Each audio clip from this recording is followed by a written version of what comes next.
കർത്താവിൻ്റെ പരിശുദ്ധമായ നാമം പിന്നെയും മഹത്വപ്പെടുമാറാകട്ടെ. കടന്നു വന്നിരിക്കുന്ന എല്ലാ പ്രിയപ്പെട്ടവർക്കും ഒരിക്കൽ കൂടെ വീണ്ടും വരുന്നവനായ യേശു കർത്താവിൻ്റെ നാമത്തിൽ, പരിശുദ്ധമായ നാമത്തിൽ സ്നേഹ വന്ദനങ്ങൾ അറിയിക്കുന്നു. നമുക്ക് കഷ്ടി 1 മണിക്കൂർ സമയം ദൈവവചനത്തിൻ്റെ മുമ്പാകെ നമ്മെ തന്നെ താഴ്മയോടെ സൂക്ഷിച്ച് എത്ര വലിയ കാര്യമാണ് ദൈവം നമുക്ക് വേണ്ടി ചെയ്തിരിക്കുന്നത് എന്നൊരിക്കൽ കൂടെ ഓർക്കാം. ഓരോ പ്രാവശ്യവും ദൈവവചനം എടുത്ത് ചിന്തിക്കുമ്പോഴും അത് എന്നെ ദൈവസന്നിധിയിൽ കൂടുതൽ അനുസരണമുള്ളവനാക്കി തീർക്കുന്നു, കൂടുതൽ താഴ്മയുള്ളവനാക്കി തീർക്കുന്നു. പക്ഷേ ലോകത്തിൽ ഇന്ന് സംഭവിച്ചുകൊണ്ടിരിക്കുന്നതല്ല. ഈ കഴിഞ്ഞ ദിവസം ഇന്നത്തെ വചന ശുശ്രൂഷയ്ക്ക് വേണ്ടി ഞാൻ കർത്താവിനോട് പ്രാർത്ഥിച്ചുകൊണ്ടിരുന്നപ്പോൾ പുലർച്ചെ 3:50 ഞാൻ ഉറക്കമുണർന്ന് ദൈവസന്നിധിയിലിരുന്നു. പ്രശാന്തമായ സമയം. ഞാൻ കാര്യങ്ങൾ കർത്താവിൽ നിന്ന് കേട്ടുകൊണ്ടിരുന്നു, എഴുതിക്കൊണ്ടിരുന്നു. അങ്ങനെ ഇരിക്കുമ്പോൾ എനിക്ക് കാനഡയിൽ നിന്നൊരു കോൾ വന്നു. ഇപ്പം കാനഡ എന്ന് പറയുന്നത് ഒത്തിരി ദൂരമുള്ള സ്ഥലമാണ്. അവരുടെ സമയം നമ്മുടെ സമയം തമ്മിൽ ഒരുപാട് വ്യത്യാസമുണ്ട്. ഒരുപക്ഷെ ആ സഹോദരൻ അത് കണക്കുകൂട്ടി നോക്കിക്കാണില്ല, അല്ലെങ്കിൽ ആ സമയത്ത് ആരെയും വിളിക്കില്ലല്ലോ. എന്നിട്ട് അദ്ദേഹം പറഞ്ഞു, കേരളത്തിലുള്ള ഒരു പ്രസിദ്ധനായ സുവിശേഷകൻ ഇങ്ങനെ പ്രസംഗിച്ച് അദ്ദേഹം കേട്ടത്രേ: പഴയ നിയമത്തിലെ ദൈവമായ യഹോവ ദുഷ്ടനും ക്രൂരനുമാണ്, അതുകൊണ്ട് ദൈവമായി അംഗീകരിക്കാൻ പറ്റില്ല. ഞാൻ അദ്ദേഹത്തോട് ചോദിച്ചു, താങ്കളുടെ അഭിപ്രായം എന്താ? താങ്കളുടെ അഭിപ്രായം യഹോവ ദൈവമാണെന്നാണോ, അതോ അദ്ദേഹം ദുഷ്ടനും നീചനുമാണെന്നാണോ? Is not sure. മനസ്സിലായോ? അറിവ് കൂടി കൂടി കൂടി കൂടി മനുഷ്യൻ വഷളത്തരത്തിലേക്ക് നീങ്ങിക്കൊണ്ടിരിക്കുന്ന ഒരു കാലത്താണ് നിങ്ങളും ഞാനും ജീവിക്കുന്നത്. പഴയ നിയമത്തിലെ യഹോവ ക്രൂരനല്ല, സ്നേഹവാനായ ഒരു പിതാവ്. പക്ഷെ വചനം മനസ്സിലാക്കേണ്ട രീതിയിൽ മനസ്സിലാക്കിയില്ലെങ്കിൽ ഈ വചനം തന്നെ നിന്നെ തട്ടി വീഴ്ത്തി കൊന്നുകളയും. അപ്പോസ്തലനായ പത്രോസ് എഴുതിയ ഒരു ലേഖനത്തിൽ നിന്നും തന്നെയാണ് നമുക്ക് ഇന്നത്തെ ശുശ്രൂഷ ആരംഭിക്കേണ്ടത്. പക്ഷെ ഞാൻ എൻ്റെ ശുശ്രൂഷയിലേക്ക് കടക്കുന്നതിന് മുമ്പ് ഒരു അപകടം നിങ്ങൾക്ക് ചൂണ്ടിക്കാണിച്ചു തരാം. പത്രോസ് അപ്പോസ്തലൻ എഴുതിയ 1-ാമത്തെ ലേഖനം 2-ാമത്തെ അധ്യായം. ഈ വാക്യം ദയവ് ചെയ്ത് ഒന്ന് POCയിൽ നിന്ന് വായിച്ചാൽ നന്നായിരുന്നു. ബോർഡിൽ POC ഇടണ്ട, ബോർഡിൽ സത്യവേദപുസ്തകം തന്നെ ഇട്ടാൽ മതി. പക്ഷെ ഇതൊന്ന് വായിക്കും നിങ്ങൾ. 7-ാമത്തെ വാക്യം: വിശ്വസിക്കുന്ന നിങ്ങൾക്ക് അത് അഭിമാനമാണ്. വിശ്വസിക്കുന്ന നിങ്ങൾക്ക് അത് അഭിമാനമാണ്. വിശ്വസിക്കാത്തവർക്ക് പണിക്കാർ ഉപേക്ഷിച്ചു കളഞ്ഞ കല്ല് മൂലക്കല്ലായി തീർന്നിരിക്കുന്നു. അത് അവർക്ക് തട്ടി വീഴ്ത്തുന്ന കല്ലും ഇടർച്ചയ്ക്കുള്ള പാറയുമായിരിക്കും. എന്തെന്നാൽ വചനത്തെ ധിക്കരിക്കുന്ന അവർ വിധിക്കപ്പെട്ടിരിക്കുന്നത് പോലെ തട്ടി വീഴുന്നു. Price the Lord. ദൈവവചനം, ദൈവം നമുക്ക് തന്നിരിക്കുന്നത് നമ്മെ പണിയാനാണ്. പക്ഷെ ആ വചനത്തെ നാം അപ്രോച്ച് ചെയ്യുന്നത് നമുക്കിഷ്ടമുള്ള രീതിയിലാണെങ്കിൽ ആ കല്ല് നമ്മളെ തട്ടി വീഴ്ത്തും. കർത്താവ് പറഞ്ഞു, ആ കല്ല് ആരുടെ മേൽ വീഴുന്നുവോ അതവനെ ധൂളിയാക്കും. അപ്പൊ ദൈവവചനത്തിന് 2 കാര്യങ്ങൾ ചെയ്യാൻ കഴിയും. ഒന്ന്, ഒരുവനെ പണിതെടുക്കും. അതേ കല്ല് തന്നെ, അതേ വചനം തന്നെ ഒരുവനെ നശിപ്പിക്കുകയും ചെയ്യും. പ്രിയപ്പെട്ടവരെ, എല്ലാ ദൈവവചനവും എല്ലാവർക്കും മനസ്സിലായിക്കൊള്ളണമെന്ന് നിർബന്ധമില്ല. പക്ഷേ മനസ്സിലായ ആളുകൾ ഈ ഭൂമിയിലുണ്ടല്ലോ. ഈ ദൈവവചനം നമുക്ക് ഇന്നും ഇന്നലെയും കിട്ടിയതല്ല. ഇതിലത്തെ അവസാനത്തെ പുസ്തകം പോലും എഴുതപ്പെട്ടിട്ട് 2000 കൊല്ലം കഴിഞ്ഞു. അപ്പം നമ്മളെക്കാൾ മുമ്പ് ഇതുണ്ട്. അപ്പം ഇത് മനസ്സിലാക്കിയവരുണ്ട്, ഇത് മനസ്സിലാക്കാത്തവരുണ്ട്. നമ്മൾ ആരെ നോക്കി ജീവിക്കണം എന്നുള്ളതൊരു വിഷയമാണ്. ഇന്ന് ജോഷി ഇവിടെ നിന്ന് പറഞ്ഞത് ഞാൻ ജോഷിയെ കൊണ്ട് പറയിപ്പിച്ചതൊന്നല്ല കേട്ടോ, തെറ്റിദ്ധരിക്കണ്ട. നിങ്ങൾക്കൊരു തോന്നലുണ്ടാകും ജോസേട്ടൻ ജോഷിക്ക് എന്തോ കൊടുത്തിട്ട് പറയിപ്പിച്ചതാണെന്ന്. അല്ല, എനിക്കതിൻ്റെ ആവശ്യമില്ല. ദൈവത്തിന് സ്തോത്രം. 2 തരത്തിലുള്ളവരെ നിങ്ങൾക്ക് നോക്കാം. ഒന്ന്, നമുക്ക് മുമ്പ് ഓട്ടം ഓടി ജയിച്ചവരെ നോക്കാം. ഉദാഹരണത്തിന് യേശു ക്രിസ്തുവിനെ നോക്കാം.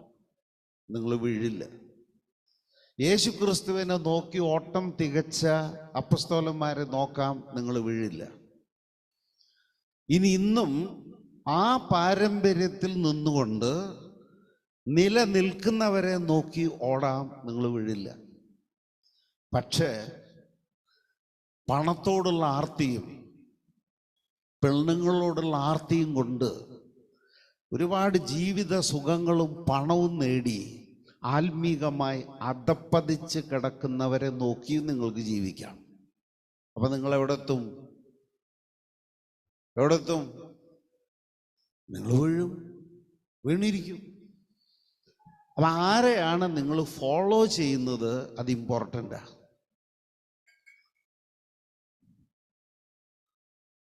ഞാൻ എപ്പോഴും പറയാറില്ലേ, ഞാൻ പറഞ്ഞു എന്നതുകൊണ്ട് മാത്രം നിങ്ങളൊന്നും വിശ്വസിക്കരുത്. എൻ്റെ പ്രൈവറ്റ് ലൈഫ് ഞാൻ എങ്ങനെയാണ് ജീവിക്കുന്നതെന്ന് നിങ്ങൾ സൂക്ഷിച്ചു നോക്കണം. പാളിച്ചകളുണ്ടെങ്കിൽ പറയാൻ നിങ്ങൾക്ക് അവകാശമുണ്ട്. ഞാൻ മാർപ്പാപ്പയൊന്നുമല്ല, എനിക്ക് ഇൻഫാളിബിലിറ്റി ഒന്നുമില്ല, തെറ്റാവരമൊന്നുമില്ല, എനിക്കും തെറ്റുപറ്റാം. പക്ഷെ നിങ്ങളുടെ സഹോദരങ്ങൾ, എൻ്റെ സഹോദരങ്ങളായ നിങ്ങൾ എന്ത് ചെയ്യണം? എൻ്റെ തെറ്റെനിക്ക് ചൂണ്ടിക്കാണിച്ചു തരണം. നിങ്ങൾക്ക് സംശയമുള്ളൊരു കാര്യമുണ്ടെങ്കിൽ നിങ്ങൾക്ക് എപ്പോൾ വേണമെങ്കിലും എന്നെ അപ്രോച്ച് ചെയ്യാം. ഈ കഴിഞ്ഞ 24 കൊല്ലത്തിനുള്ളിൽ നിങ്ങൾ ദൈവവചനത്തിൽ നിന്നൊരു ചോദ്യം ചോദിച്ചിട്ട് എപ്പോഴെങ്കിലും നിങ്ങൾക്ക് മറുപടി കിട്ടാതെ വന്നിട്ടുണ്ടോ? എപ്പോഴെങ്കിലും? നിങ്ങളുടെ മൗനം നിങ്ങൾക്ക് ഉത്തരം കിട്ടിയിട്ടുണ്ട് എന്ന് ഞാൻ അനുമാനിക്കുന്നു.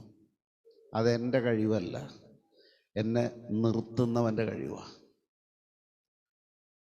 ദൈവത്തിന് സ്തോത്രം. അപ്പം ആ നിലയ്ക്ക് നിങ്ങൾ മുന്നോട്ട് പോവുകയാണെങ്കിൽ നിങ്ങൾ വീഴില്ല, നിങ്ങൾ നിൽക്കുക തന്നെ ചെയ്യും. ദൈവത്തിന് സ്തോത്രം. ഇന്ന് വിശ്വാസികളുടെ ഇടയിൽ തർക്കങ്ങളാണ് കൂടുതൽ.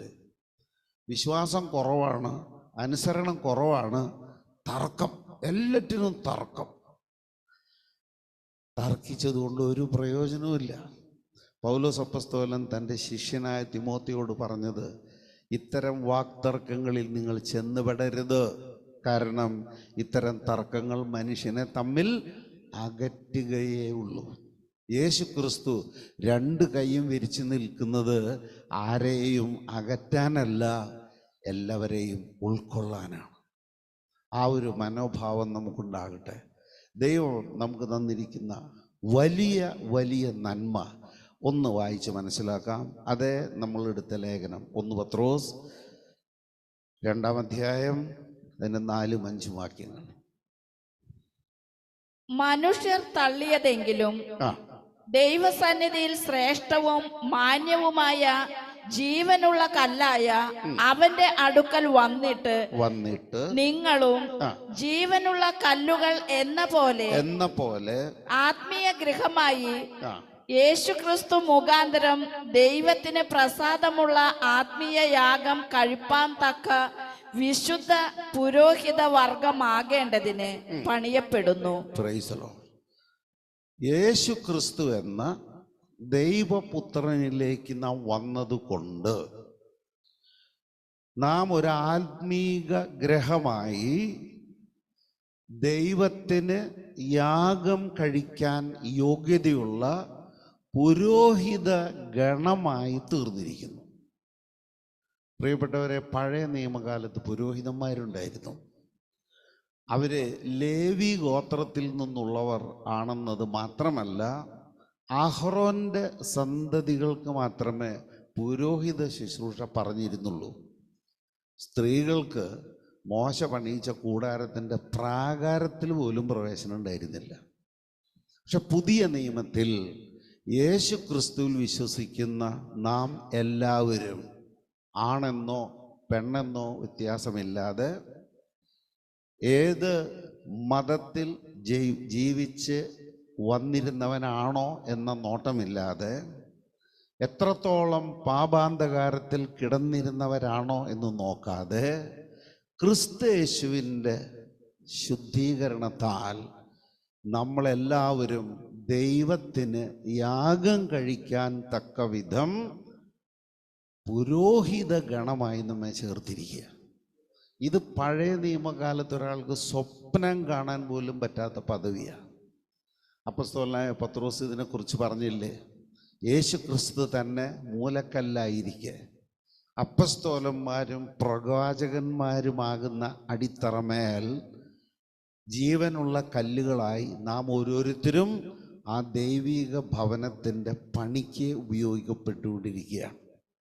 ദൈവം നമുക്ക് തന്നിരിക്കുന്ന ഈ മഹത്തായ പദവി അതൊരു ഉത്തരവാദിത്വം കൂടിയാണ്. അത് മനസ്സിലാക്കണം. അവിടേക്കാണ് നമ്മൾ പോകുന്നത്. ഇനി അതേ ലേഖനത്തിൻ്റെ 9-ാമത്തെ വാക്യത്തിൽ പത്രോസ് അപ്പോസ്തലൻ അത് നമുക്ക് ഒന്നും കൂടെ ഉറപ്പിച്ചു തരുന്നു. അവർ വചനം അനുസരിക്കായികയാൽ അല്ല,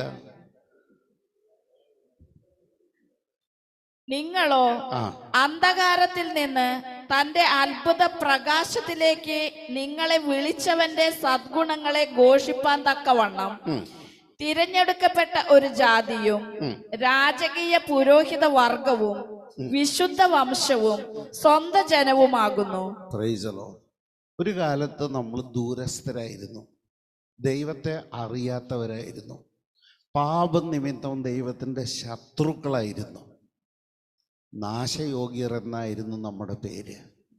എന്നാൽ ഇപ്പോൾ നാം അത്യുന്നതനായ ദൈവത്തിന് ശുശ്രൂഷ ചെയ്യാൻ വേണ്ടി തിരഞ്ഞെടുക്കപ്പെട്ട ഒരു വിശുദ്ധ ഗണമായി, രാജകീയ പുരോഹിത ഗണമായി നമ്മെ ചേർത്ത് വച്ചിരിക്കുക.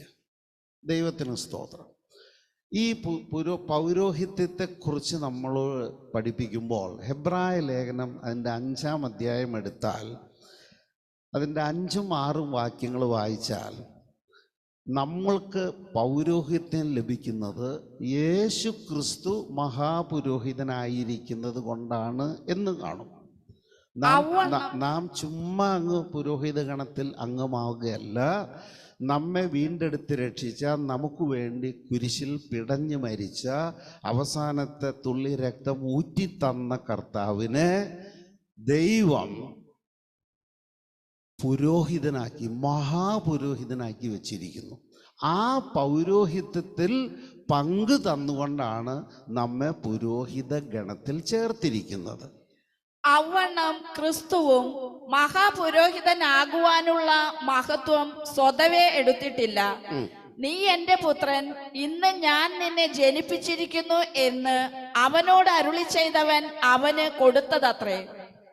അങ്ങനെ മറ്റൊരിടത്തും നീ മൽക്കിസദേക്കിന്റെ ക്രമപ്രകാരം എന്നേക്കും ഒരു പുരോഹിതൻ എന്ന് പറയുന്നു. Price the Lord. പൗലോസ് അപ്പോസ്തലൻ ഇത് ഉദ്ധരിച്ചത് 110-ാം സങ്കീർത്തനത്തിൻ്റെ 4-ാമത്തെ വാക്യത്തിൽ നിന്നാണ്. യഹോവയായ ദൈവം തന്നെ കൊണ്ട് തന്നെ ആണയിട്ട് പറഞ്ഞു, നീ മൽക്കിസദേക്കിന്റെ ക്രമത്തിൽ എന്നേക്കും പുരോഹിതനാണ്. ആ സ്ഥാനത്തേക്ക് യേശു സ്വയം കയറിയിരുന്നത് അല്ല എന്നാണ് ഈ പറഞ്ഞതിൻ്റെ അർത്ഥം.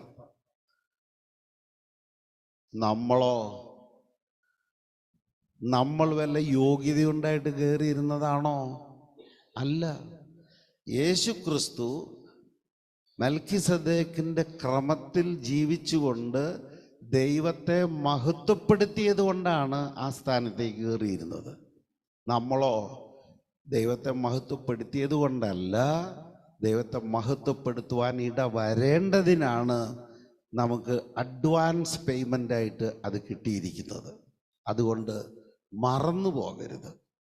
ഈ മെൽക്കിസദേക്ക് എന്ന് പറഞ്ഞാൽ അതാരാണെന്നും കൂടെ ഒന്നറിയണ്ടേ. അതേ ഹെബ്രായ ലേഖനം 7-ാം അധ്യായം അതിൻ്റെ 1 തൊട്ട് 3 വാക്യങ്ങളൊന്ന് വായിക്കാം. ശാലേം രാജാവും അത്യുന്നതനായ ദൈവത്തിന്റെ പുരോഹിതനുമായ ഈ മൽക്കിസദേക്ക് രാജാക്കന്മാരെ ജയിച്ച് മടങ്ങി വരുന്ന അബ്രഹാമിനെ എതിരേറ്റ് അനുഗ്രഹിച്ചു. അബ്രഹാം അവന് സകലത്തിലും 10-1 കൊടുത്തു. അവന്റെ പേരിന് ആദ്യം നീതിയുടെ രാജാവ് എന്നും പിന്നെ ശാലേം രാജാവ് എന്ന് വെച്ചാൽ സമാധാനത്തിന്റെ രാജാവ് എന്നും അർത്ഥം. അവന് പിതാവില്ല, മാതാവില്ല, വംശാവലിയില്ല, ജീവാരംഭവും ജീവാവസാനവുമില്ല. അവൻ ദൈവപുത്രന് തുല്യനായി എന്നേക്കും പുരോഹിതനായിരിക്കുന്നു. നോക്കണേ, പലരും പഠിപ്പിക്കുന്നത് നീതിയുടെ രാജ്യം, സമാധാനത്തിൻ്റെ രാജ്യം എന്നൊരു രാജ്യം ഉണ്ടായിരുന്നത്രേ. ആ രാജ്യത്തിൻ്റെ രാജാവായിരുന്നു മെൽക്കിസദേക്ക്. ആയിരുന്നോ?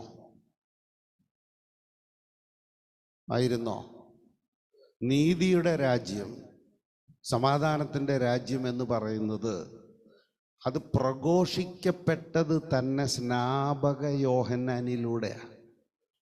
ഇപ്പം സ്നാപക യോഹന്നാൻ നമുക്കത് വെളിപ്പെടുത്തി തരുന്നതിന് മുമ്പ് ഈ ഭൂമിയിൽ ഒരു നീതിയുടെ രാജ്യമോ ഒരു സമാധാനത്തിൻ്റെ രാജ്യമോ ഉണ്ടായിരുന്നിട്ടില്ല.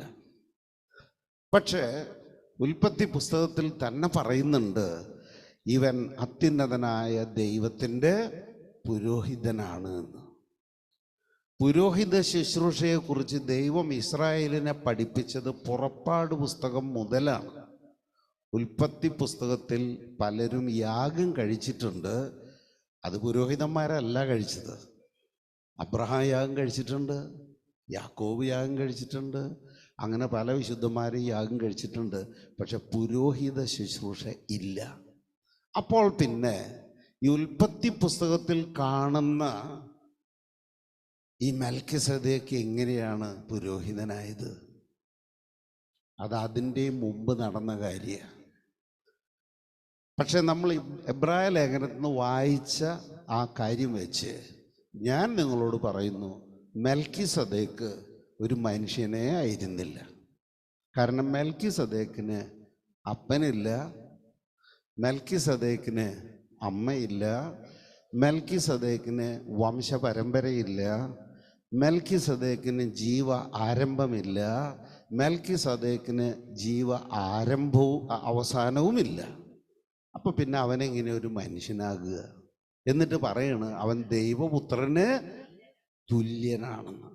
അപ്പോൾ തലയ്ക്ക് വെളിയുള്ളവർക്ക് മനസ്സിലാകും അത് പരിശുദ്ധാത്മാവിൻ്റെ ഒരു നിഴല. മനസ്സിലായോ? ആ ക്രമത്തിലാണ് യേശു ഈ ഭൂമിയിൽ വന്നത്. കന്യകാമറിയം ദൈവദൂതനോട് ചോദിക്കുന്നുണ്ടല്ലോ, ഞാൻ പുരുഷനെ അറിയുന്നില്ല, പിന്നെ എങ്ങനെ ഞാൻ ഗർഭം ധരിച്ചൊരു മകനെ പ്രസവിക്കും? അപ്പോൾ ദൂതൻ പറയുന്നുണ്ട്, പരിശുദ്ധാത്മാവ് നിന്റെ മേൽ വരും, അപ്പോൾ അത് സംഭവിക്കും. അപ്പോൾ യേശു ക്രിസ്തു മറിയത്തിൽ ഉരുവായത് ആര് മുഖാന്തരമാണ്? പരിശുദ്ധാത്മാവ് മുഖാന്തരം. ആ പരിശുദ്ധാത്മാവിൻ്റെ ക്രമത്തിലാണ് യേശു ക്രിസ്തു നിത്യപുരോഹിതനായിരിക്കുന്നതും നാം എല്ലാം അവൻ്റെ പുരോഹിത വർഗത്തിൽ പങ്കാളികളായി തീർന്നിരിക്കുന്നതും. ഇതിൻ്റെ ഒറിജിൻ നമ്മൾ അറിഞ്ഞില്ലെങ്കിൽ പ്രശ്നമുണ്ടാവും. തർക്കിക്കുന്നവർ തർക്കിച്ചുകൊണ്ടേയിരിക്കട്ടെ, നമുക്കതിൻ്റെ ആവശ്യമില്ല. നമുക്ക് പരിശുദ്ധാത്മാവ് ആരാണെന്ന് ദൈവം വെളിപ്പെടുത്തി തന്നിട്ടുണ്ട്. റോമക്കാർക്ക് എഴുതിയ ലേഖനം 14-ാം അധ്യായം അതിൻ്റെ 17-ാമത്തെ വാക്യം വായിച്ചാൽ എന്താണ് നീതിയുടെ രാജ്യം, എന്താണ് സമാധാനത്തിൻ്റെ രാജ്യം, ആരാണ് അതിൽ നമ്മെ നടത്തുന്നത്. ദൈവരാജ്യം ഭക്ഷണവും പാനീയവുമല്ല, അല്ല, നീതിയും സമാധാനവും പരിശുദ്ധാത്മാവിൽ സന്തോഷവും അത്രേ. Price the Lord. അതാണ് നമുക്ക് ദൈവം വെളിപ്പെടുത്തി തന്നിരിക്കുന്ന ദൈവരാജ്യം. ഇതാണ് സ്നാപക യോഹന്നാൻ പ്രസംഗിച്ചത്. കാലം തികഞ്ഞു, സുവിശേഷത്തിൽ വിശ്വസിക്കുക, മാനസാന്തരപ്പെട്ട് സുവിശേഷത്തിൽ വിശ്വസിക്കുക, ദൈവരാജ്യം സമീപിച്ചിരിക്കുന്നു. പക്ഷെ ആ നല്ല മനുഷ്യന് ഒത്തിരി കാലം വേല ചെയ്യാനായിട്ട് കിട്ടിയില്ല. ഹെറോദേസ് എന്ന് പറയുന്ന ഒരു രാജാവ് അവനെ തടവിലാക്കി. അതോടുകൂടി യേശു ക്രിസ്തു സ്നാപക യോഹന്നാൻ്റെ പ്രസംഗം തുടങ്ങി. സ്നാപക യോഹന്നാൻ എന്ത് പ്രസംഗിച്ചിട്ട് തൻ്റെ ശുശ്രൂഷ തുടങ്ങിയോ എക്സാക്ട്ലി ആ വാക്കെടുത്ത് പറഞ്ഞുകൊണ്ടാണ് യേശു തൻ്റെ ദൗത്യം ആരംഭിക്കുന്നത്. അത് മാർക്കോസ് 1:15 നമുക്കറിയാവുന്നതാണ്, എങ്കിലും ഒന്ന് വായിച്ചു.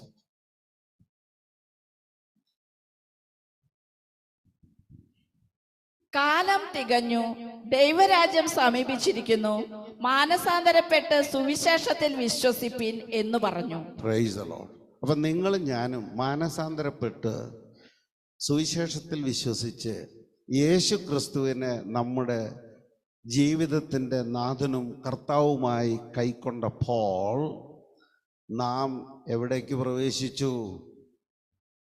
ദൈവരാജ്യത്തിൽ പ്രവേശിച്ചു. ഈ ദൈവരാജ്യത്തിൽ നാം ആയിരിക്കുന്നിടത്തോളം കാലം നമുക്ക് ഭക്ഷണത്തിനും മറ്റ് ജീവിത സൗകര്യങ്ങൾക്കും ബുദ്ധിമുട്ട് വന്നാലും നമുക്ക് നീതിക്കോ സമാധാനത്തിനോ പരിശുദ്ധാത്മാവിലുള്ള സന്തോഷത്തിനോ ഒരു കുറവും വരില്ല. ഒരു ക്രൈസ്തവ വിശ്വാസി സമാധാനം നഷ്ടപ്പെട്ടവനാണെങ്കിൽ മനസ്സിലാക്കിക്കൊള്ളൂ, അവൻ സെൽഫ് ഗോൾ അടിച്ച് ദൈവരാജ്യത്തിൻ്റെ വെളിയിൽ കടന്നിരിക്കുന്നു. ഒരു ക്രിസ്ത്യാനിക്ക് പലതരത്തിലുള്ള കഷ്ടങ്ങൾ വരും, പക്ഷെ അവൻ ഒരിക്കലും സമാധാനം നഷ്ടപ്പെടില്ല.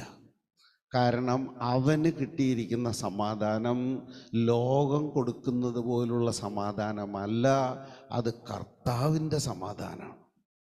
അതുകൊണ്ടാണ് കർത്താവ് പറഞ്ഞത്, ഞാൻ എൻ്റെ സമാധാനം നിങ്ങൾക്ക് തന്നിട്ട് പോകുന്നു, അത് ലോകം തരുന്നത് പോലുള്ള സമാധാനമല്ല. അപ്പം നാം ഇപ്പോൾ ആയിരിക്കുന്ന ഈ അവസ്ഥ, അതാണ് പരിശുദ്ധാത്മാവ് ഭരിക്കുന്ന രാജ്യം. ദൈവത്തിന് സ്തോത്രം. പിതാവിൻ്റെ ഒരു രാജ്യമുണ്ട്. ഇപ്പം നമ്മുടെ വിഷയമല്ല. ക്രിസ്തുവിൻ്റെ ഒരു രാജ്യമുണ്ട്. അത് നമ്മുടെ ചിന്താ വിഷയമല്ല. പക്ഷെ ഇപ്പം നമ്മൾ ആരുടെ രാജ്യത്തിലാണ് ജീവിക്കുന്നത്? പരിശുദ്ധാത്മാവ് നടത്തുന്ന ഒരു രാജ്യത്തിലാണ് നമ്മൾ ജീവിക്കുന്നത്. ദൈവത്തിന് സ്തോത്രം. ആളുകൾക്കിടയിൽ ഭയങ്കര തർക്കങ്ങളാണ്. എത്ര ദൈവമുണ്ട്, ദൈവം എന്തിനാണ് പിതാവും പുത്രനും പരിശുദ്ധാത്മാവും ഒക്കെ ആയിരിക്കുന്നത്? ബൈബിളിലെ ദൈവം പിതാവും പുത്രനും പരിശുദ്ധാത്മാവും ആകുന്നു. അതാണ് അതിൻ്റെ ഉത്തരം. ബൈബിളിൽ ഒരു ദൈവമേ ഉള്ളൂ. ആ ദൈവം എന്നും പിതാവും പുത്രനും പരിശുദ്ധാത്മാവുമാകുന്നു. അതെന്നും അങ്ങനെ തന്നെ ആയിരിക്കുകയും ചെയ്യും. കാരണം ദൈവത്തിൽ മാറ്റമോ മാറ്റത്തിൻ്റെ നിഴലോ ഇല്ല എന്ന് 2 അപ്പസ്തോലന്മാർ നമ്മെ പഠിപ്പിച്ചു. പൗലോസ് അത് പഠിപ്പിച്ചു, യാക്കോബും അത് പഠിപ്പിച്ചു. ദൈവത്തിന് സ്തോത്രം. ഇനി ഈ പുരോഹിതന്മാരാക്കി നമ്മെ വെച്ചിട്ടുണ്ടല്ലോ. അപ്പം നമ്മൾ പൗരോഹിത്യത്തെക്കുറിച്ച് ചിലതൊന്ന് പഠിച്ച് മനസ്സിലാക്കുന്നത് നല്ലതാണ്. എബ്രായർക്ക് എഴുതിയ ലേഖനം അതിൻ്റെ 6-ാമത്തെ അധ്യായമാണെന്ന് തോന്നുന്നുണ്ട്. അല്ല, 5-ാമത്തെ അധ്യായം. അതിൻ്റെ 1-ാമത്തെ വാക്യം ഒന്ന് വായിക്കാം. മനുഷ്യരുടെ ഇടയിൽ നിന്ന് എടുക്കുന്ന ഏതു മഹാപുരോഹിതനും പാപങ്ങൾക്കായി വഴിപാടും യാഗവും അർപ്പിക്കാൻ ദൈവകാര്യത്തിൽ മനുഷ്യർക്കു വേണ്ടി നിയമിക്കപ്പെടുന്നു. താനും ബലഹീനത പൂണ്ടവനാകയാൽ അറിവില്ലാത്തവരോടും വഴി തെറ്റിപ്പോകുന്നവരോടും സഹതാപം കാണിപ്പാൻ കഴിയുന്നവനും ബലഹീനത നിമിത്തം ജനത്തിനു വേണ്ടി എന്ന പോലെ തനിക്കു വേണ്ടിയും പാപയാഗം അർപ്പിക്കേണ്ടിയവനും ആകുന്നു. Price the Lord. എബ്രായ ലേഖനകർത്താവ് പറയണം, പഴയ നിയമത്തിൽ ജനങ്ങളിൽ നിന്ന് ജനങ്ങൾക്ക് വേണ്ടി യാഗം കഴിക്കാൻ വേണ്ടി തിരഞ്ഞെടുക്കപ്പെട്ട പ്രധാന പുരോഹിതൻ അവൻ തന്നെ ബലഹീനനായ ഒരു മനുഷ്യനാണ്. അതുകൊണ്ട് പാപം ചെയ്തിട്ട് അവൻ്റെ അടുക്കൽ വന്നവരോട് സഹതാപം കാണിക്കാൻ അവന് കഴിയും. പക്ഷേ നമ്മുടെ മഹാപുരോഹിതനായ യേശു ക്രിസ്തുവും ഈ പഴയ നിയമത്തിലെ മഹാപുരോഹിതനും തമ്മിൽ ഒരു വ്യത്യാസമുണ്ട്. കാരണം യേശു മനുഷ്യ ശരീരത്തിൽ ജീവിച്ചവനാണ്, പഴയ നിയമ മഹാപുരോഹിതനും മനുഷ്യ ശരീരത്തിൽ ജീവിച്ചവനാണ്. പക്ഷെ ഇവർ തമ്മിലൊരു വ്യത്യാസമുണ്ട്. അതെന്താണെന്ന് അറിയാമോ? യേശു ക്രിസ്തു ഒരിക്കലും പാപം ചെയ്തിട്ടില്ല എന്നുള്ളത് കൊണ്ട് അവന് തന്നെ വിശുദ്ധീകരിക്കേണ്ട ആവശ്യം ഉണ്ടായിരുന്നില്ല. പക്ഷെ പഴയ നിയമ പുരോഹിതന് ജനങ്ങളുടെ പാപങ്ങൾക്ക് വേണ്ടിയുള്ള യാഗം അർപ്പിക്കാൻ അവൻ യോഗ്യനാകേണ്ടതിന് അവൻ തൻ്റെ പാപമോചനത്തിന് വേണ്ടി കാളയെ അറുക്കാൻ വിളിക്കപ്പെട്ടവനായിരുന്നു. ജനത്തിൻ്റെ പാപത്തിന് വേണ്ടി അവൻ അറുക്കുന്നത് ഒരാടാണ്. പക്ഷേ തൻ്റെ പാപത്തിന് വേണ്ടി അവൻ അറുക്കേണ്ടത് ആടല്ല, കാളയാണ്. അപ്പോൾ പഴയ നിയമ പുരോഹിതൻ്റെ അയോഗ്യത എത്ര വലുതായിരുന്നു. പക്ഷേ നാം യേശു ക്രിസ്തുവിൽ വിശ്വസിച്ചത് കൊണ്ട്, നമ്മുടെ പാപങ്ങൾക്ക് ദൈവം അറുതി വരുത്തിയത് കൊണ്ട്, ദൈവം നമ്മോട് ക്ഷമിച്ചത് കൊണ്ട്, ദൈവം നമ്മോട് കൃപ കാണിച്ചിരിക്കുന്നത് കൊണ്ട് നാം ദൈവത്തിന് യാഗം അർപ്പിക്കാൻ പ്രാപ്തിയുള്ളവരായി തീർന്നു. ആർക്കും പ്രത്യേകിച്ച് ഒരു സന്തോഷം തോന്നുന്നില്ല. ജോഷി ചോദിച്ച മാതിരി ഞാൻ നിങ്ങളോട് ചോദിക്കണോ? മനസ്സിലായോ? കാരണം നിങ്ങളുടെ ഇരിപ്പ് കണ്ടു കഴിഞ്ഞാൽ നിങ്ങൾ കഴിഞ്ഞ ആഴ്ച മരിച്ച മാതിരിയാ. ഞാൻ ഈ കഴിഞ്ഞ ഒരു മാസം മുമ്പ് പ്രസിദ്ധനായ ഒരു പാസ്റ്റർ മരിച്ചിട്ട് കാണാൻ പോയി. അപ്പം ഇദ്ദേഹം കോഫിനിൽ ഇങ്ങനെ കിടക്കുകയാണ്. 5 ദിവസമായി അദ്ദേഹം മരിച്ചിട്ട്, അടക്കിയിട്ടില്ല. അയാളുടെ മുഖത്തേക്കൊന്ന് നോക്കിയപ്പോൾ എനിക്ക് ആ വീട്ടുകാരോട് ചോദിക്കണം തോന്നി, കൊണ്ടുപോയി കുഴിച്ചിട്ട് വിടുറോ? എന്തിനാ ഈ മനുഷ്യനെ ഇങ്ങനെ അപമാനിക്കണതെന്ന്.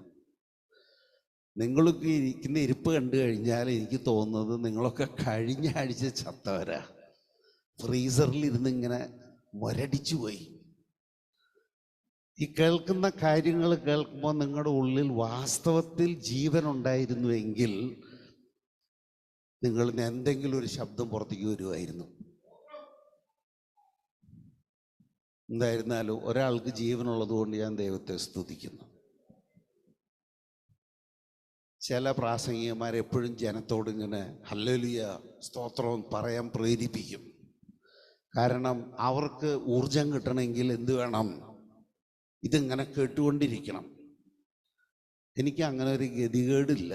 ഞാനിവിടെ നിൽക്കുന്നത് നിങ്ങളുടെ പ്രാർത്ഥനയുടെ ശക്തി കൊണ്ടല്ല, എന്നെ നിർത്തുന്നവൻ മതിയായവനായതുകൊണ്ടാണ്. പക്ഷെ നിങ്ങളൊരു സ്തോത്രം പറഞ്ഞാൽ എനിക്ക് മനസ്സിലാകും ഇത് ഏറ്റിട്ടുണ്ട് എന്ന്. അതല്ലെങ്കിൽ എനിക്ക് എന്ത് ചെയ്യേണ്ടി വരും? തിരിച്ചുപോയി ഒന്നും കൂടെ പറയേണ്ടി വരും. കാരണം എൻ്റെ പ്രാഗൽഭ്യം നിങ്ങളുടെ മുമ്പാകെ തെളിയിക്കലല്ല എൻ്റെ പണി. നിങ്ങളെ എന്നോടൊപ്പം ചുമന്നുകൊണ്ട് പോകില്ല. കാരണം നിങ്ങളെ പ്രതി ദൈവത്തിന് കണക്ക് കൊടുക്കാൻ ബാധ്യസ്ഥനാ ഞാൻ. അത് നമ്മളൊന്ന് കേട്ടില്ലേ? എബ്രായർക്ക് എഴുതിയ ലേഖനത്തിൽ വായിച്ചത്. അതുകൊണ്ട് നിങ്ങൾ എൻ്റെ ഒപ്പം ഉണ്ടോ എന്നറിയാൻ വേണ്ടിയിട്ടാണ് ഞാനത് ചോദിച്ചത്. അല്ലാണ്ട് നിങ്ങളുടെ സ്തോത്രവും സ്തുതിയും ഒന്നും സ്വീകരിക്കാൻ വേണ്ടിയിട്ടല്ല.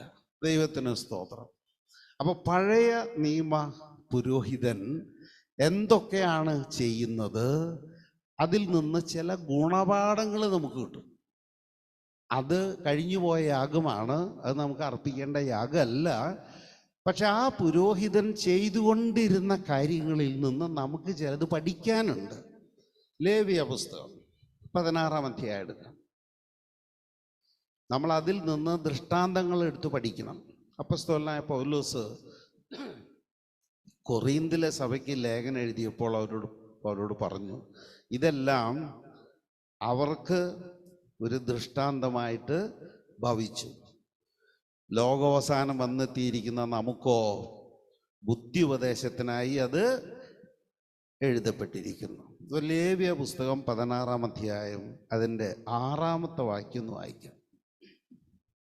തനിക്ക് വേണ്ടിയുള്ള പാപയാഗത്തിന്റെ കാളയെ അഹ്റോൻ അർപ്പിച്ച് തനിക്കും കുടുംബത്തിനു വേണ്ടി പ്രായശ്ചിത്തം കഴിക്കണം. ഇതാണ് നമ്മൾ എബ്രായ ലേഖനത്തിൽ നേരത്തെ വായിച്ചത്. അതായത് അഹ്റോൻ ഒരു സാധാരണ മനുഷ്യനായതുകൊണ്ട് ദൈവം മുമ്പാകെ പാപിക്ക് വേണ്ടി യാഗം കഴിക്കുന്നതിന് മുമ്പ് അവൻ തനിക്കും തൻ്റെ കുടുംബത്തിനും വേണ്ടിയുള്ള യാഗം ആദ്യം അർപ്പിക്കണം. എന്നിട്ട് ശുദ്ധീകരണം പ്രാപിച്ചതിന് ശേഷം മാത്രമേ അവന് മറ്റുള്ളവർക്ക് വേണ്ടി യാഗം കഴിക്കാൻ പാടുള്ളൂ. ഇനി ആ പുരോഹിതൻ ചെയ്തുകൊണ്ടിരുന്ന ഒരു കാര്യം അതിൻ്റെ താഴെ ഒന്ന് വായിക്കാം. അതിൻ്റെ 12-ാമത്തെ വാക്യം. അവൻ യഹോവയുടെ സന്നിധിയിൽ യാഗപീഠത്തിന്മേലുള്ള തീക്കനൽ ഒരു കലശത്തിൽ നിറച്ച് സൗരഭ്യമുള്ള ധൂപവർഗ ചൂർണം കൈനിറയെ എടുത്ത് തിരശീലയ്ക്കകത്ത് കൊണ്ടുവരണം. താൻ മരിക്കാതിരിക്കേണ്ടതിന് ധൂപത്തിന്റെ മേഘം സാക്ഷ്യത്തിന്മേലുള്ള കൃപാസനത്തെ മറപ്പാൻ തക്കവണ്ണം അവൻ യഹോവയുടെ സന്നിധിയിൽ ധൂപവർഗം തീയിലിടണം. മതി, ഞാനൊന്ന് എക്സ്പ്ലെയിൻ ചെയ്തു തരാം. ഈ മഹാപുരോഹിതൻ തിരുനിവാസത്തിൻ്റെ 1-ാം കൂടാരത്തിൽ കടന്ന്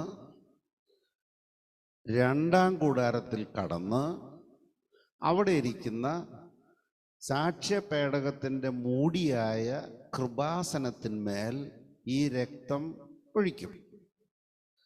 പക്ഷെ ഈ രക്തം ഒഴിക്കുന്ന സമയത്ത് ഈ കൃപാസനം ആ പുരോഹിതന്റെ കണ്ണിൽ പെട്ടാൽ അവനോടെ മരിച്ചു വീഴും. അപ്പൊ താൻ മരിക്കാതിരിക്കേണ്ടതിന് ഈ പുരോഹിതൻ ഒരു കാര്യം ചെയ്യും. എന്താണെന്നറിയാമോ? തൻ്റെ കയ്യിലുള്ള തീക്കനലുള്ള ധൂപകലശത്തിലേക്ക് അവൻ ധൂപവർഗം ഇട്ട് പുകയ്ക്കും. ഈ ധൂപവർഗത്തിൽ നിന്ന് ഉയരുന്ന പുക കാരണം ആ കൃപാസനം അവൻ്റെ കണ്ണിൽ നിന്ന് മറഞ്ഞ സമയത്ത് മാത്രമേ അവൻ ഈ കൃപാസനത്തിലേക്ക് ഈ രക്തം ഒഴിക്കുള്ളൂ. അങ്ങനെ രക്തം ആ കൃത്യം നിയമപ്രകാരം ഒഴിച്ചില്ലെങ്കിൽ ആർക്കു വേണ്ടി യാഗം അർപ്പിച്ചുവോ അവൻ പാപക്ഷമ കിട്ടില്ല എന്നുള്ളതല്ല അവിടുത്തെ പ്രശ്നം. ഈ പുരോഹിതൻ അവിടെ മരിച്ചു വീഴും. ഈ പുരോഹിതനെ എടുക്കാൻ ഒരാൾക്കും ഈ 2-ാം വിരിക്കകത്തേക്ക് കടക്കാൻ പാടില്ല. അവിടെ മഹാപുരോഹിതൻ ആണ്ടിൽ ഒരിക്കലേ പോകാൻ പാടുള്ളൂ. അപ്പൊ ഈ പുരോഹിതൻ വല്ല അബദ്ധവും കാണിച്ചെങ്കിലോ എന്ന് കരുതി ഈ പുരോഹിതന്റെ അരയിൽ ഒരു വലിയ കയറ് കെട്ടിയിട്ടാണ് ഇദ്ദേഹത്തെ അങ്ങോട്ട് വിടുക. എന്തിനു വേണ്ടി? ഇദ്ദേഹം അവിടെ തെറ്റായ രീതിയിൽ യാഗം അർപ്പിച്ചു കഴിഞ്ഞാൽ ഇദ്ദേഹം അവിടെ ചത്തു വീഴും. പക്ഷെ അയാളുടെ ശവം അവിടെ ഇടാൻ പറ്റില്ലല്ലോ, അതെടുക്കാൻ ഒരാൾക്ക് അങ്ങോട്ട് കടക്കാൻ പാടില്ലല്ലോ. അപ്പൊ ഈ കയറ് അവർ പുറത്തേക്ക് പിടിച്ചു വലിക്കും. മനസ്സിലായോ? അപ്പൊ പുരോഹിതൻ യാഗമർപ്പിക്കുന്നതിന് മുമ്പ് കൃപാസനത്തെയും അതിന്മേൽ ചിറക് വിരിച്ച 2 കെരൂബുകളുടെ പ്രതിമയും പുരോഹിതന്റെ കണ്ണിൽ പെടാതിരിക്കത്തക്ക വിധം ധൂപം പുകച്ച് അതിനെ ഒരു മേഘം പോലെ ആക്കി തീർത്തിട്ട് ചോര ഒഴിക്കാവൂ. എന്താണ് ഈ ധൂപം? എന്താണ് ഈ ധൂപം? ധൂപം അവർക്കത് പുകയാണ്. തീക്കനലിന്മേൽ ധൂപവർഗം ഇടുമ്പോൾ ഉണ്ടാകുന്ന ഒരു പുക, സുഗന്ധമുള്ള ഒരു പുക. പക്ഷെ പുതിയ നിയമത്തിൽ അത് വിശുദ്ധന്മാരുടെ പ്രാർത്ഥനയാണ്. അപ്പൊ ഓടിക്കേറി ചെന്നങ്ങ് യാഗം കഴിക്കാൻ പറ്റില്ല, പ്രാർത്ഥന വേണം. പ്രാർത്ഥനയുടെ മേഘം കൊണ്ട് ഈ തിരുനിവാസം നിറഞ്ഞിരിക്കുമ്പോഴാണ് നമുക്ക് പാപപരിഹാരയാഗം കഴിക്കേണ്ടത്. ദൈവത്തിന് സ്തോത്രം. ഇനി എന്താണ് പ്രാർത്ഥന? എഫേസ്യ ലേഖനം 5-ാം അധ്യായം അതിൻ്റെ 1-ാമത്തെ വാക്യം വായിച്ചാൽ നമുക്കൊരു സൂചന കിട്ടും. ആകയാൽ പ്രിയമക്കൾ എന്ന പോലെ ദൈവത്തെ അനുകരിപ്പിൻ. ആ, ക്രിസ്തുവും നിങ്ങളെ സ്നേഹിച്ച് ക്രിസ്തുവും നമ്മളെ സ്നേഹിച്ച് നമുക്ക് വേണ്ടി തന്നെത്താൻ ദൈവത്തിന് സൗരഭ്യവാസനയായ വഴിപാടും യാഗവുമായി അർപ്പിച്ചതുപോലെ സ്നേഹത്തിൽ നടപ്പിൻ. Price the Lord.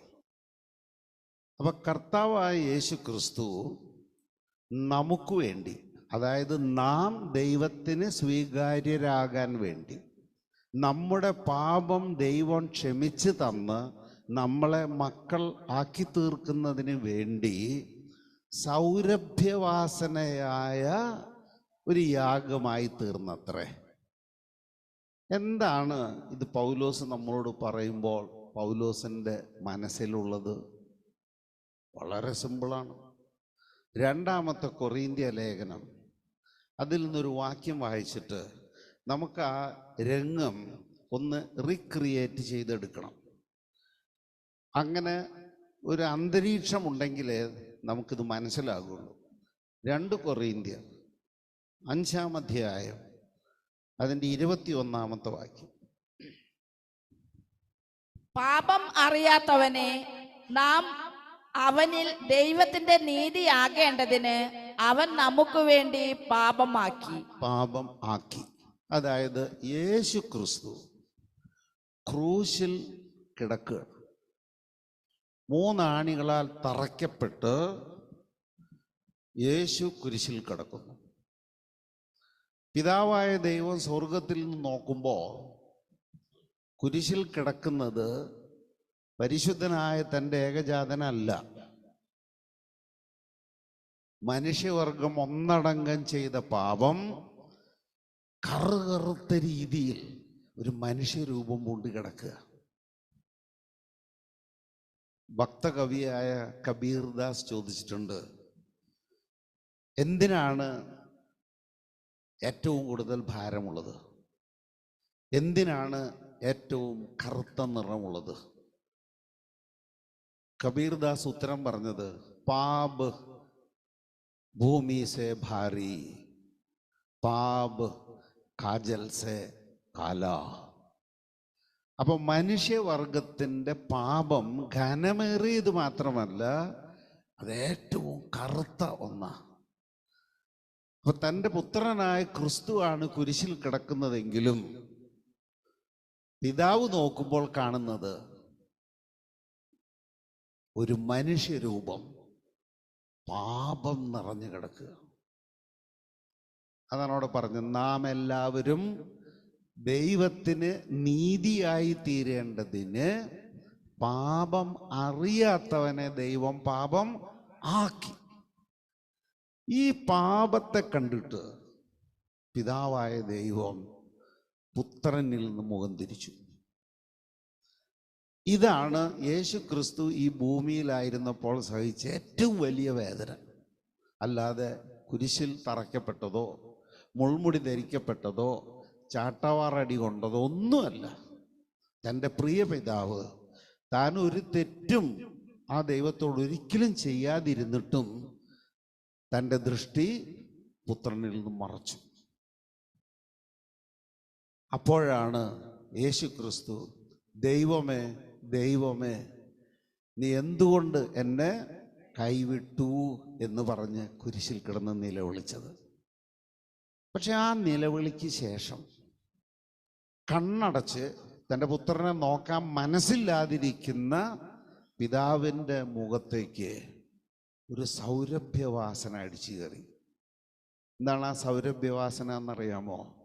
പുത്രൻ കുരിശിൽ കിടന്നുകൊണ്ട് തനിക്ക് ഈ ഗതികേട് വരുത്തിയ, അതിന് കൂട്ടുനിന്ന മാനവരാശിക്ക് വേണ്ടി ഇങ്ങനെ പ്രാർത്ഥിച്ചു, പിതാവേ ഇവർ ചെയ്യുന്നത് എന്താണെന്ന് ഇവരറിയുന്നില്ല, ഇവരോട് പൊറുക്കണമേ എന്നുള്ളൊരു പ്രാർത്ഥന. ഇപ്പം കണ്ണടച്ചിരിക്കുന്ന ദൈവത്തിൻ്റെ മൂക്കിലേക്ക് ഈ സൗരഭ്യവാസന ചെന്നപ്പോൾ പിതാവ് അത് മണത്തു. എന്തൊരു സൗരഭ്യവാസന! നമ്മൾ പഴയ നിയമത്തിൽ ഇങ്ങനെ ദൈവം സൗരഭ്യവാസന മണത്ത് മനുഷ്യനെ അനുഗ്രഹിച്ച ഒരു ഭാഗമുണ്ട്. വായിക്കൊന്നും വേണ്ട, ഞാൻ പറഞ്ഞിട്ട് പോകാം. വെള്ളപ്പൊക്കം കഴിഞ്ഞ് നോഹയും പെട്ടകവും അതിലുള്ളവരും താഴെ ഇറങ്ങി വന്നപ്പോൾ നോഹ ദൈവത്തിന് ഒരു യാഗം കഴിച്ചു. ആ യാഗത്തിൽ നിന്ന് ഉയർന്ന സൗരഭ്യവാസന മണത്തിട്ട് ദൈവം നോഹയോട് പറഞ്ഞു, ഇന്ന് വരെ ഞാൻ നിങ്ങൾക്ക് പഴങ്ങളും പച്ചക്കറികളും പച്ചിലയൊക്കെ തിന്നാൻ തന്നുള്ളൂ. ഇന്നു മുതൽ നിങ്ങൾക്ക് മത്സ്യ മാംസാദികൾ ഭക്ഷിക്കാം എന്ന് പറഞ്ഞു.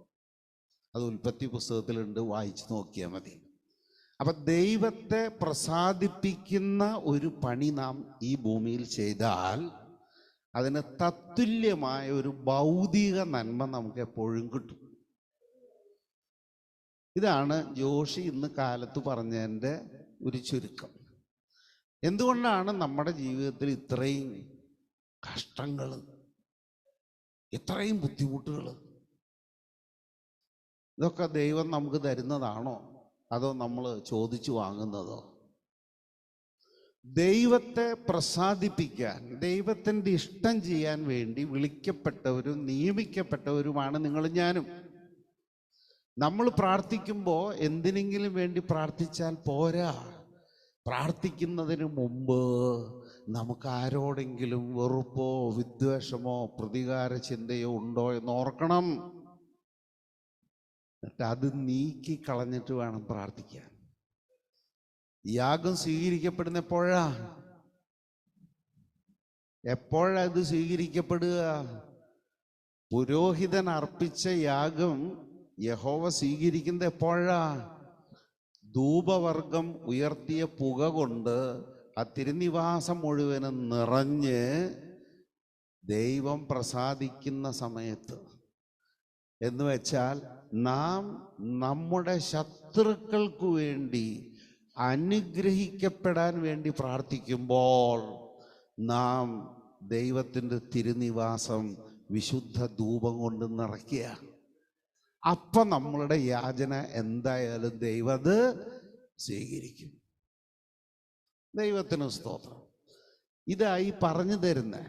നമ്മൾ പാടുന്ന പാട്ടുകളിൽ ഇതൊക്കെ ഉണ്ട്. പക്ഷെ പാട്ട് പാടുമ്പോൾ പാടും, കൂട്ടത്തിലെ പാട്ടും വെള്ളത്തിലെ പൂട്ടും. എന്താ പാടണമെന്ന് വല്ല ഗന്ധമുണ്ട? ചില പാട്ടുകളൊക്കെ നമുക്ക് ന്യായവിധി കൊണ്ടുവരുന്ന പാട്ടുകളാണ്. അത് പാടാതിരിക്കുന്നതാണ് നമുക്ക് നല്ലത്. ഇപ്പോൾ അന്നമ്മ മാമൻ എന്ന് പേരുള്ള ഒരു വിശുദ്ധയായ ഒരു അമ്മച്ചി ഉണ്ടായിരുന്നു. അവരിങ്ങനെ ഒരു പാട്ട് പാടിയിട്ടുണ്ട്. ജീവൻ വച്ചിടും രക്ഷകനായി അന്ത്യശ്വാസം വരെയും. ഈ പാട്ട് നമ്മൾ പാടിയാലത്തെ സ്ഥിതി എന്താ? നമുക്ക് അങ്ങനെ വല്ല സമർപ്പണം ഉണ്ടോ? അന്നമ്മ മാമൻ എന്ന് പറയുന്ന അമ്മച്ചി തൻ്റെ യൗവനം മുഴുവനും കർത്താവിന് വേണ്ടി സമർപ്പിച്ച് കേരളത്തിൽ നിന്ന് വെളിയിൽ പോയി സുവിശേഷ വേല ചെയ്ത് ഒരു കുടുംബജീവിതം നയിക്കാതെ ഒരു യാഗം കഴിച്ചവളാണ്. അപ്പൊ അവള് പറയുന്ന ആ വാക്കിന് എന്തുണ്ട്? അതിന് വിലയുണ്ട്, അതിലൊരു സത്യസന്ധതയുണ്ട്. മനസ്സിലായോ? നമ്മൾ ആർക്ക് വേണ്ടിയിട്ടാ ജീവിക്കുന്നത്? കെട്ടികൾക്കും കുട്ടികൾക്കും വേണ്ടി. നമ്മുടെ ചിന്തയിൽ ദൈവത്തിൻ്റെ മഹത്വം എന്നൊരു ഇഷ്യൂ തന്നെ വരുന്നുണ്ടോ? ഇല്ല. എന്നിട്ട് പാട്ട് പാടാൻ അവസരം കിട്ടുമ്പോൾ നമ്മളും പാടും, ജീവൻ വച്ചിടും രക്ഷകനായി അന്ത്യശ്വാസം വരെയും. ദൈവോട് ഇരുന്ന് മോളും നീ കൂടെ വായോ, നിനക്കുള്ള ഞാൻ വെച്ചിട്ടുണ്ട്. മനസ്സിലായോ? അതുകൊണ്ട് ന്യായവിധി മേടിച്ചു വെക്കരുത്. ജോഷി എന്നോട് എപ്പോഴും പറയും, ഈ ആകാശത്ത് കൂടെ പോകുന്ന അടി കോണി കയറി മേടിച്ച് ആസനത്തിലിട്ട് പൊട്ടിക്കരുത്. ആകാശത്തൂടെ പോണ വെടി അങ്ങടെ പൊക്കോട്ടെ, അതെന്തിനാ കോണി വെച്ച് കയറിയിട്ട് നാശം കയ്യിലെടുക്കുന്നത്? ദൈവത്തിന് സ്തോത്രം. നമ്മൾ പാടുമ്പോൾ ഇങ്ങനെ പാടും, പ്രാർത്ഥിക്കുവാനായി ഒരുങ്ങുന്ന നേരം ഉള്ളിലൊന്നെത്തി നോക്കുവിൻ, വിദ്വേഷ വൈരാഗ്യഭാവങ്ങളുണ്ടെങ്കിലെല്ലാം ക്ഷമിച്ചിടുവിൻ. അപ്പൊ പ്രാർത്ഥിക്കാൻ ഒരുക്കം വേണം. അതിന് നമുക്ക് പ്രാർത്ഥിക്കാൻ ഒരുക്കമില്ലല്ലോ. 10 മണിക്കാണ് സഭായോഗം തുടങ്ങുക. ഇവിടെ 10 മണിക്ക് എത്ര ആളുണ്ടാവും? 10:15 എത്ര ആളുണ്ടാവും? 10:30 മണിക്ക് എത്ര ആളുണ്ടാവും? അപ്പൊ ഈ വൈകി വരുന്നവർക്ക് ഒരുങ്ങാൻ നേരം കിട്ടുമോ? കിട്ടില്ലല്ലോ. ഞാൻ ഇപ്പം ഇതിനെക്കുറിച്ച് ഒരു അക്ഷരം മിണ്ടാണ്ടായി. കാരണം പറഞ്ഞ് ഞാൻ നിങ്ങളുടെ വെറുപ്പ് സമ്പാദിക്കുന്നത് എന്തിനാ? നിങ്ങൾക്ക് ഇഷ്ടമുള്ളപ്പോൾ വന്നാൽ മതി. ഇനി നിങ്ങൾക്ക് സ്തോത്രക്കാഴ്ച ഇടുന്നതിന് മുമ്പ് പോണോ നിങ്ങൾ പൊക്കോ. കാരണം ഈ സഭ നിലനിൽക്കുന്നത് നിങ്ങളിടുന്ന സ്തോത്രക്കാഴ്ച കൊണ്ടുമല്ല, ഇത് ദൈവം നിലനിർത്തുന്നതുകൊണ്ട് നിൽക്കുന്നതാ. അതുകൊണ്ട് നിങ്ങൾക്ക് എന്നെ ഈ വക കാര്യങ്ങളിൽ പറ്റിക്കാന്നൊന്നും വിചാരിക്കണ്ട. ദൈവത്തിന് സ്തോത്രം. ഹല്ലേലൂയ. അപ്പൊ പ്രാർത്ഥിക്കണമെങ്കിൽ ഒരു ഒരുക്കം വേണം. വിദ്വേഷ വൈരാഗ്യ ചിന്തകളുണ്ടെങ്കിൽ അത് അങ്ങ് ഉപേക്ഷിക്കുക. എന്നിട്ട് ഇങ്ങനെ ചിന്തിക്കുക, ഞാൻ പാപിയും ഞാൻ കൊള്ളരുതാത്തവനും ആയിരുന്നപ്പോഴും കർത്താവായ യേശു ക്രിസ്തു പിതാവിൻ്റെ മഹത്വത്തിന് വേണ്ടി എന്നെ കൈക്കൊണ്ടതല്ലേ? അതുകൊണ്ട് എന്നെ ദ്രോഹിച്ച, എന്നെ നാണം കെടുത്തിയ, എനിക്ക് മാനഹാനി വരുത്തിയ, എനിക്ക് സാമ്പത്തിക നഷ്ടം വരുത്തിയ ആ സഹോദരനും ആ സഹോദരിയും ദൈവത്താൽ അനുഗ്രഹിക്കപ്പെടണം. അതിനുവേണ്ടി പ്രാർത്ഥിക്കുക. നീ ആ പ്രാർത്ഥന പ്രാർത്ഥിക്കുമ്പോൾ അതിൻ്റെ സൗരഭ്യം ദൈവം മണക്കും. ആ സമയത്ത് നീ നിന്റെ യാഗം അർപ്പിച്ചാൽ നിനക്കതിന് മറുപടി ഗ്യാരണ്ടി. ഇപ്പം നമ്മുടെ പ്രാർത്ഥന വെറും അധര വ്യായാമമാണ്. കാശിന് പ്രയോജനം അതുകൊണ്ട് കിട്ടാൻ പോകുന്നില്ല. ദൈവത്തിന് സ്തോത്രം. ഈ പുരോഹിതൻ അർപ്പിച്ച യാഗത്തിൽ നിന്ന് ഇനിയും ഒരുപാട് കാര്യങ്ങൾ പഠിക്കേണ്ടതുണ്ട്. നമുക്ക് കുറച്ച് നേരം കൂടി ഉണ്ടല്ലോ. നമുക്കൊരു കാര്യം കൂടെ ആ പുരോഹിതൻ്റെ യാഗത്തിൽ നിന്ന് പഠിക്കാം. ലേവ്യ പുസ്തകം തന്നെ 16-ാം അധ്യായം. Glory Jesus. 16-ാം അധ്യായം അതിൻ്റെ 6-ാമത്തെ വാക്യം നമ്മൾ വായിച്ചു. അതിൻ്റെ 7 തൊട്ട് വായിക്കാം. അവൻ ആ 2 കോലാട്ടുകൊറ്റനെ കൊണ്ടുവന്ന് സമാഗമ കൂടാരത്തിന്റെ വാതിൽക്കൽ യഹോവയുടെ സന്നിധിയിൽ നിർത്തണം. അതായത് ഇസ്രായേലിന്റെ പാപപരിഹാരത്തിനായി അർപ്പിക്കേണ്ട ബലിക്ക് 2 ആട് വേണം. ആ 2 ആടുകളെ അറക്കുന്നതിന് മുമ്പ് അവനൊരു കാളയെ തൻ്റെ വിശുദ്ധീകരണത്തിന് വേണ്ടി പുരോഹിതൻ അർപ്പിക്കണം. അങ്ങനെ അവൻ ശുദ്ധീകരണം നേടിയതിന് ശേഷമാണ് മറ്റേ 2 ആടുകളുടെ പരിപാടി തുടങ്ങുന്നത്. 7-ാമത്തെ വാക്യം നമ്മൾ വായിച്ചു. ഇനി 8-ാമത്തെ വാക്യം. പിന്നെ അഹറോൻ യഹോവയ്ക്ക് എന്ന് ഒരു ചീട്ടും അസസേലിന് എന്ന് മറ്റൊരു ചീട്ടും ഇങ്ങനെ 2 കോലാട്ടുകൊറ്റനും ചീട്ടിടണം. Praise the lord. 2 ആടുണ്ട്. ഇതിൽ ദൈവത്തിനുള്ളത് ഏത്, അസസേലിനുള്ളത് ഏത് എന്ന് കുറിയിട്ട് തീരുമാനിക്കണം. അങ്ങനെ ഒരെണ്ണം കുറി എന്തായാലും ദൈവത്തിന് വീഴും, മറ്റൊന്ന് അസസേലിനും വീഴും. വായിച്ചോ. യഹോവയ്ക്കുള്ള ചീട്ട് വീണ കോലാട്ടുകൊറ്റനെ അഹറോൻ കൊണ്ടുവന്ന് പാപയാഗമായി അർപ്പിക്കണം. ആ ആടിൻ്റെ, അതായത് യഹോവയ്ക്ക് എന്ന നറുക്ക് വീണ ആടിനെ അറുത്തിട്ട് അതിൻ്റെ ചോരയാണ് തിരുനിവാസത്തിനകത്ത് കൊണ്ടുവന്ന് കൃപാസനത്തിന്മേൽ ഒഴിക്കേണ്ടത്. മറ്റേ ആട്, അതായത് അസസേലിനുള്ള ആട്, ആ അസസേലിനുള്ള ആടിനെ അറുക്കുന്നില്ല. അസസേലിന് ചീട്ടുവീണ കോലാട്ടുകൊറ്റനെയോ ആ. അതിനാൽ പ്രായശ്ചിത്തം കഴിക്കേണ്ടതിനും അതിനെ അസസേലിന് മരുഭൂമിയിലേക്ക് വിട്ടയക്കേണ്ടതിനുമായി യഹോവയുടെ സന്നിധിയിൽ ജീവനോടെ നിർത്തണം. ജീവനോടെ നിർത്തണം. അവന് ആ ആടിന് എന്ത് ചെയ്യണം എന്നും കൂടെ ഒന്ന് നോക്കാം. അതിൻ്റെ 20-ാമത്തെ വാക്യം തൊട്ട് വായിച്ചോ.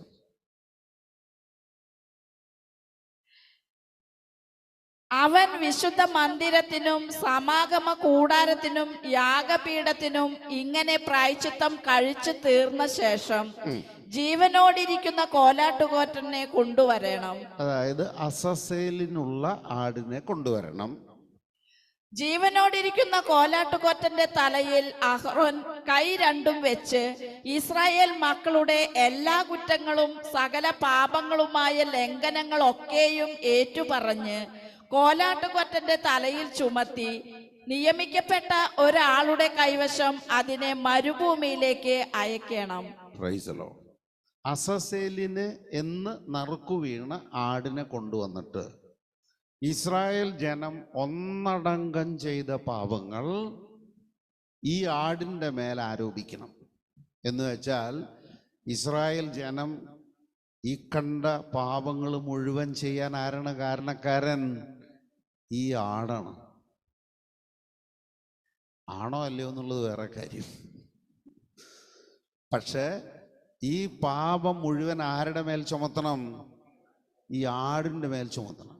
എന്നിട്ട് അതിനു വേണ്ടി നിയമിക്കപ്പെട്ട ഒരാൾ ഈ ആടിനെ കയറിട്ട് കുരുക്കി മരുഭൂമി കൊണ്ടുപോയി വിടണം. ഈ ആടിന് അവിടെ എന്തു സംഭവിക്കും എന്ന് നമുക്ക് ഊഹിക്കാനേ പറ്റൂ. ബൈബിളിൽ പറഞ്ഞിട്ടില്ല. ആടിനെ അവിടെ വിട്ടുകഴിഞ്ഞാൽ ഈ മനുഷ്യൻ തിരിച്ചു വരും. അവൻ കുളിച്ച് വസ്ത്രം മാറിയാൽ അവൻ വിശുദ്ധനായി അവന് ബാക്കി കാര്യങ്ങളിലേക്ക് നീങ്ങാം. ആട് മരുഭൂമിയിൽ ഇസ്രായേലിൻ്റെ പാപം മുഴുവനും ചുമന്നുകൊണ്ട് ജീവിക്കണം. എത്ര കാലം ജീവിക്കും? I don't know. എനിക്ക് മനസ്സിലാകാതിരുന്നൊരു കാര്യം, എന്താണ് ഈ അസസേൽ? അതൊരു മലയാളം വാക്കല്ല. അസസേൽ അസസേൽ എന്താണെന്നറിയാൻ നിങ്ങൾ ആ ഇംഗ്ലീഷ് ട്രാൻസ്ലേഷൻ ഒന്ന് നോക്കിയാൽ നിങ്ങൾക്കൊരു കാര്യം മനസ്സിലാകും.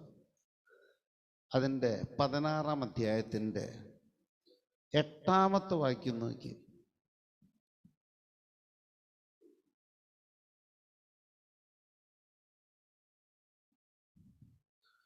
അസസേൽ എന്ന് മലയാളത്തിൽ നമ്മൾ വായിക്കുന്ന വാക്കിന് ഇംഗ്ലീഷിൽ കൊടുത്തിരിക്കുന്ന വാക്കാണ് സ്കേപ്പ് ഗോട്ട്. എന്ന് വെച്ചാൽ എന്താ അതിന് വേറൊരു പേര് പറയാം? ബലിയാട്. ബലിയാട് എന്താണ് ഈ ബലിയാട് എന്ന് വെച്ചാൽ, ഒരാളൊരു പാതകം ചെയ്തു. ആ പാതകം ചെയ്ത ആളൊരു ഉന്നത സ്ഥാനീയനാണ്.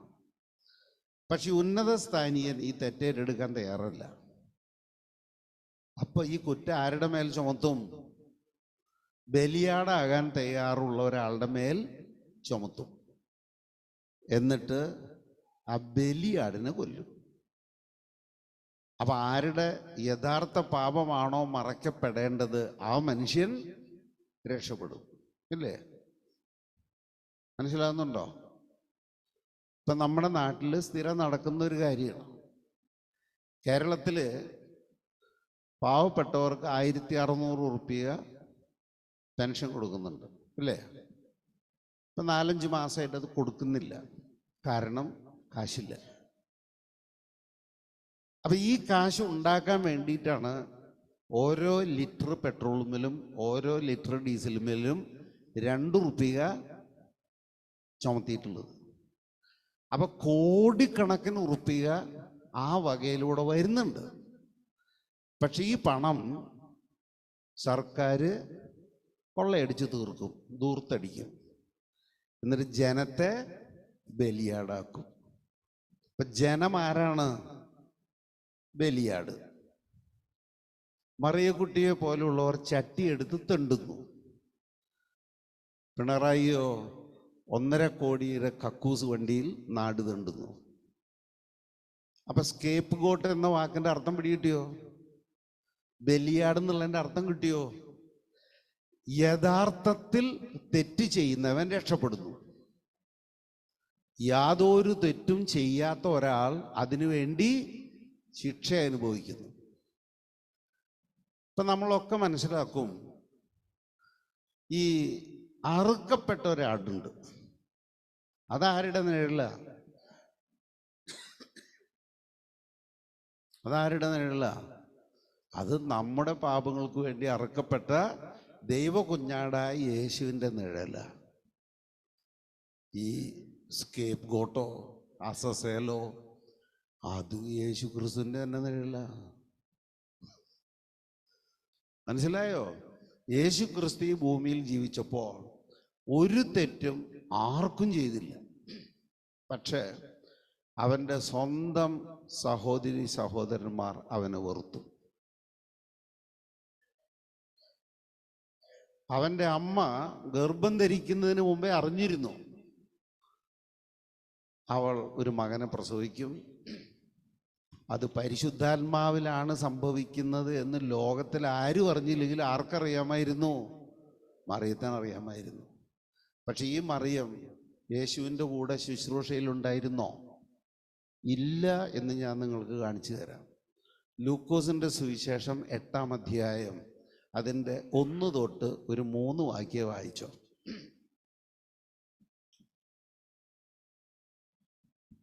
ലൂക്ക 8. അനന്തരം അവൻ ദൈവരാജ്യം പ്രസംഗിച്ചും സുവിശേഷം കൊണ്ട് പട്ടണം തോറും സഞ്ചരിച്ചു.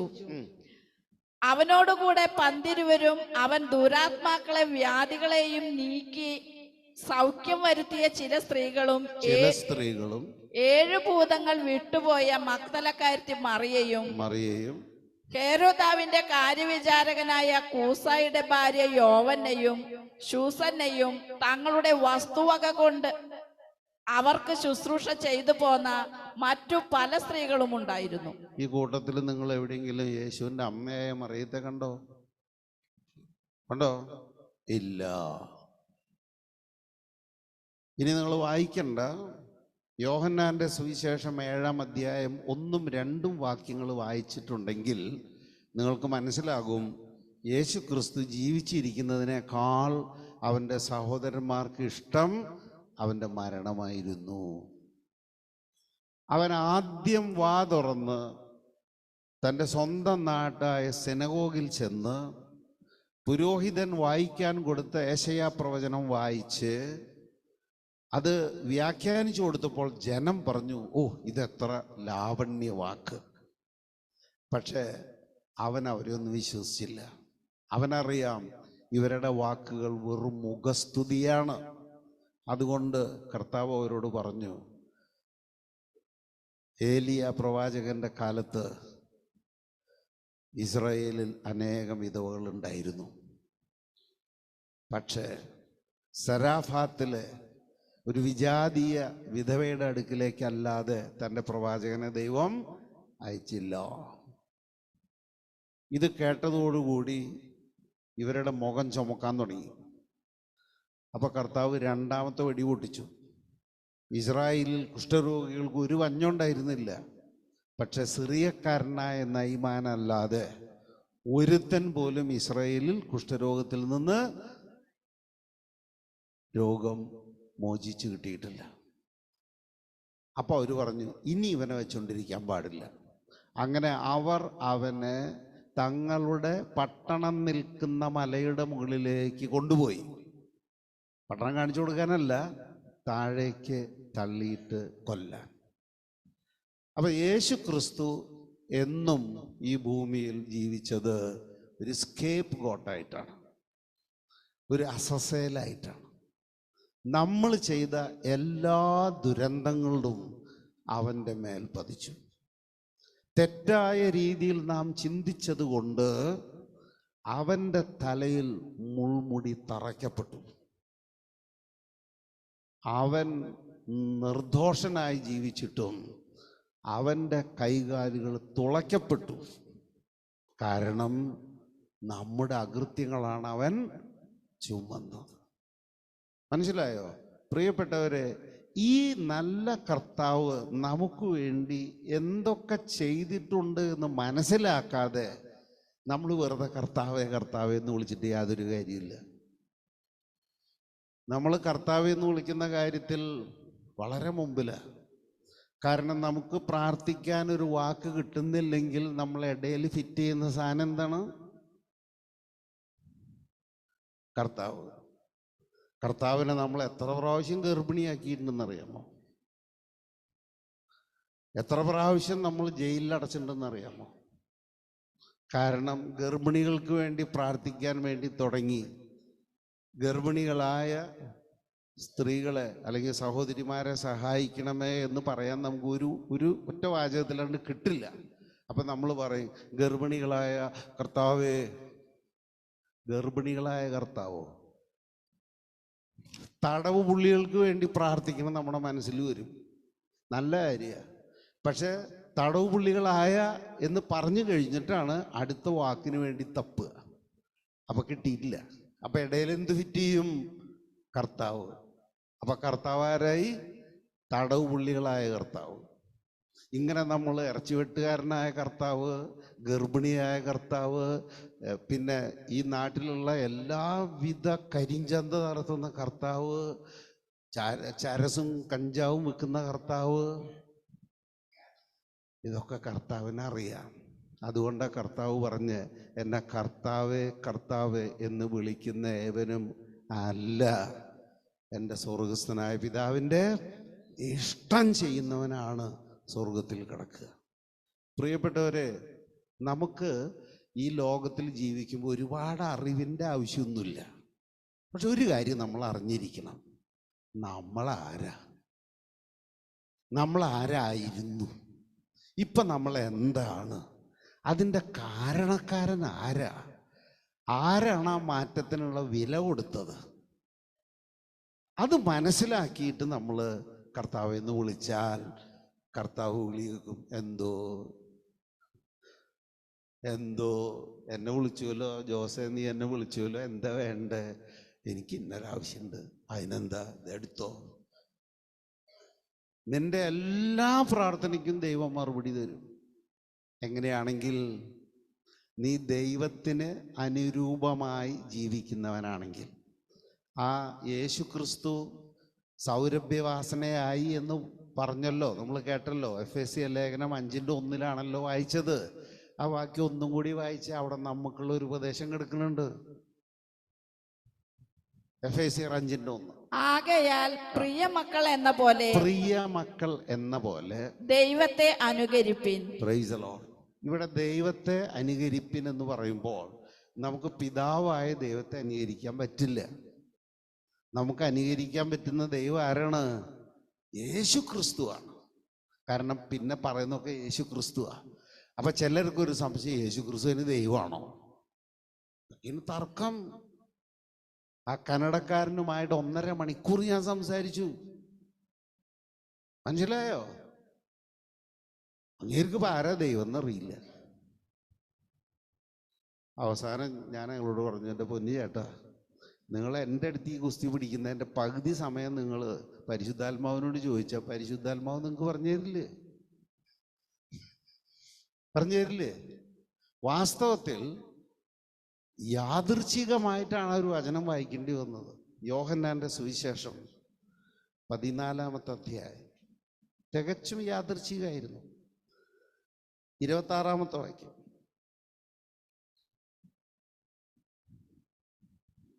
എന്നാൽ എൻ്റെ നാമത്തിൽ പിതാവ് അയക്കുന്ന സഹായകനായ പരിശുദ്ധാത്മാവ് എല്ലാ കാര്യങ്ങളും നിങ്ങളെ പഠിപ്പിക്കുകയും ഞാൻ നിങ്ങളോട് പറഞ്ഞിട്ടുള്ളതെല്ലാം നിങ്ങളെ അനുസ്മരിപ്പിക്കുകയും ചെയ്യും.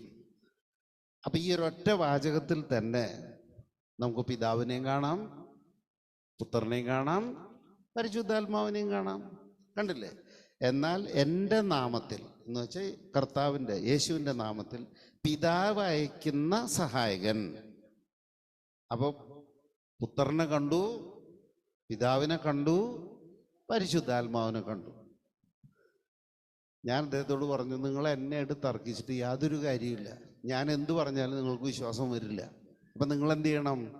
കർത്താവിൽ വിശ്വാസം ഉണ്ടെങ്കിൽ നിങ്ങൾ ഈ വചനം വെച്ച് കർത്താവിനോട് ചോദിക്കുക, എനിക്ക് ഇന്ന കാര്യങ്ങൾ ചില സംശയമുണ്ട്, അതൊന്ന് പറഞ്ഞു തരുമെന്ന് ചോദിക്കുക. കർത്താവ് പറഞ്ഞു തരും. അങ്ങനെ ഈ സാധനം ചെവിയിൽ വെച്ച് പിടിച്ചിട്ട് എൻ്റെ ചെവി ചൂടായി. അങ്ങേരെ തലയ്ക്കൊന്നും കയറിയില്ല. മനസ്സിലായോ? പ്രിയ ദൈവമക്കളെ, ദൈവം നമുക്ക് വേണ്ടി തൻ്റെ പുത്രനെ യാഗമാക്കി. എന്നിട്ട് അവൻ്റെ യാഗത്തിൻ്റെ യോഗ്യതയാൽ നമ്മെ ദൈവം മക്കളായി കൈക്കൊണ്ടു. അങ്ങനെ നാം ഈ ഭൂമിയിൽ അന്യരും പരദേശികളും ചോദിക്കാനും പറയാനും ആളില്ലാത്തവരായി അലഞ്ഞു തിരിയരുതെന്ന് കരുതി ദൈവം തൻ്റെ ആത്മാവിനെയും നമുക്ക് തന്നു. ആ സത്യാത്മാവ് 2000 കൊല്ലം മുമ്പ് തൻ്റെ അപ്പസ്തോലന്മാരെ പഠിപ്പിച്ച കാര്യങ്ങളൊക്കെ എനിക്കും നിനക്കും ഓർമ്മപ്പെടുത്തി തരും, പഠിപ്പിച്ചു തരുമെന്നായി പറഞ്ഞത്. ഒന്ന് വായിച്ചു നോക്ക്. എങ്കിലും പിതാവ് എന്റെ നാമത്തിൽ അയപ്പാനുള്ള പരിശുദ്ധാത്മാവ് എന്ന കാര്യസ്ഥൻ നിങ്ങൾക്ക് സകലവും ഉപദേശിച്ചു തരികയും ഞാൻ നിങ്ങളോട് പറഞ്ഞതൊക്കെയും നിങ്ങളെ ഓർമ്മപ്പെടുത്തുകയും ചെയ്യും. Price the Lord. അപ്പൊ എത്ര വലിയ ഭാഗ്യമാണ് ഈ നല്ല കർത്താവ് നമുക്ക് വേണ്ടി ചെയ്തു തന്നിട്ടുള്ളത്. എന്നിട്ടും നമ്മുടെ ജീവിതത്തിലെ എത്രാം സ്ഥാനമാണ് നമ്മൾ ഈ കർത്താവിന് കൊടുക്കുന്നത്? 10ാം സ്ഥാനമാണോ, 11ാം സ്ഥാനമാണോ, 12ാം സ്ഥാനമാണോ? എനിക്കറിഞ്ഞൂടാ. ഓർത്തു നോക്ക്. ഞാൻ എൻ്റെ ജീവിതത്തിൽ 1ാം സ്ഥാനം എന്നും കൊടുക്കുന്നത് ദൈവത്തിനാണ്. എനിക്ക് എൻ്റെ കർത്താവ് കഴിഞ്ഞിട്ട് എൻ്റെ ജീവൻ പോലുള്ളൂ, എൻ്റെ ആരോഗ്യം പോലുള്ളൂ. എൻ്റെ ഭാര്യ, എൻ്റെ മക്കളൊക്കെ 2ാം സ്ഥാനം, 3ാം സ്ഥാനം, 4ാം സ്ഥാനത്തൊക്കെയാണ്. പക്ഷെ കർത്താവ് എന്നും 1ാം സ്ഥാനത്തുണ്ടാവും. കാരണം ഈ ശിഷ്ട ജീവിതം ഞാൻ ജീവിച്ചിട്ട് ഞാൻ ഒരു ദിവസം ചെന്ന് നിൽക്കേണ്ടത് ആരുടെ മുമ്പിലാണെന്നറിയാമോ? ഈ മഹാനായ ദൈവത്തിൻ്റെ മുമ്പിലാണ്. അന്ന് തലയും കുത്തി ഇങ്ങനെ ഒരു പരാജിതനെ പോലെ നിൽക്കാൻ ഞാൻ തയ്യാറല്ല. അതുകൊണ്ട് I give my first priority to my saviour Jesus Christ. നിങ്ങൾക്കത് സ്വീകാര്യമായ മാതൃകയാണെങ്കിൽ നിങ്ങൾ സ്വീകരിച്ചോ, അല്ലെങ്കിൽ നിങ്ങൾ നിങ്ങളുടെ ഇഷ്ടം പോലെ ജീവിച്ചോ. ദൈവനാമം മഹത്വപ്പെടുമാറാകട്ടെ.